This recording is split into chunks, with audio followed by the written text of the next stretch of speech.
ഇതൊക്കെയാണ് തിരിച്ചുവരവ്. ഹരിശ്രീ അശോകന് ഇങ്ങനൊരു മുഖമുണ്ടായിരുന്നോ? ജിയോയുമായി കൈകോർക്കും മുൻപ് ഹോട്ട്സ്റ്റാറിൽ ഹിറ്റായിരുന്ന വെബ് സീരീസാണ് കേരള ക്രൈം ഫയൽസ്. ചടുലവും ഉദ്യോഗജനകവും രസകരവുമായിരുന്നു അതിന്റെ രചനയും അവതരണവുമെല്ലാം. ഒരു നിമിഷം പോലും ശ്രദ്ധ വ്യതിചലിക്കാത്ത വിധത്തിൽ ആളുകളെ പിടിച്ചിരുത്താൻ ഈ സീരീസിന് കഴിഞ്ഞിരുന്നു.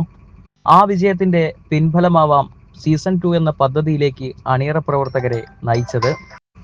ആദ്യ ഭാഗത്ത് മുഖ്യ കഥാപാത്രങ്ങളായ ഇൻവെസ്റ്റിഗേറ്റീവ് ഓഫീസേഴ്സിനെ അവതരിപ്പിച്ച ലാലും അജു വർഗീസും ഇക്കുറിയും ഉണ്ടെങ്കിലും അർജുൻ രാധാകൃഷ്ണൻ എന്ന താരതമ്യേന പുതുമുഖമായ നടനാണ് ലീഡ് റോളിൽ.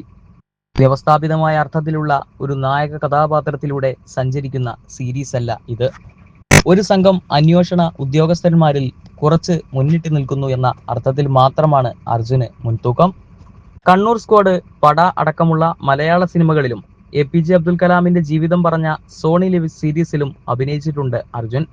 എന്നാൽ ഇവരെക്കാളൊക്കെ മുന്തിയ കയ്യടി വാങ്ങിയത് സീസൺ 2-വിൽ പ്രത്യക്ഷപ്പെട്ട 2 പ്രമുഖ ചലച്ചിത്ര നടന്മാരാണ്. യഥാക്രമം ഇന്ദ്രൻസും ഹരിശ്രീ അശോകനും.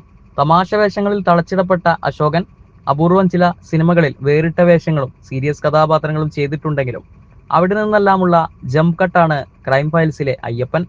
മിതത്വം നിറഞ്ഞ ഭാവാഭിനയത്തിലൂടെ വികാരവിക്ഷുബ്ധതയുടെ ആഴക്കടൽ പ്രതിഫലിപ്പിക്കുന്ന അശോകൻ ചില നോട്ടങ്ങൾ കൊണ്ടുപോലും കഥാപാത്രത്തിന്റെ മനസ്സും മൂടും അതിസമർത്ഥമായി തുറന്നുകാട്ടുന്നു.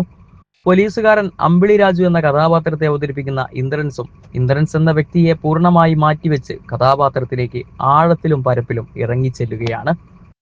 മുമ്പും പലകുറി ഇത്തരം അത്ഭുതങ്ങൾ അദ്ദേഹത്തിൽ നിന്ന് സംഭവിച്ചിട്ടുള്ളതുകൊണ്ട് ഇതിൽ പുതുമയില്ലെന്ന് പറയാമെങ്കിലും സീരീസുകളിൽ ഇന്ദ്രൻസിന്റെ ഇത്രയും മികച്ച പ്രകടനം കാണുന്നത് ഇതാദ്യമാണെന്ന് തോന്നുന്നു.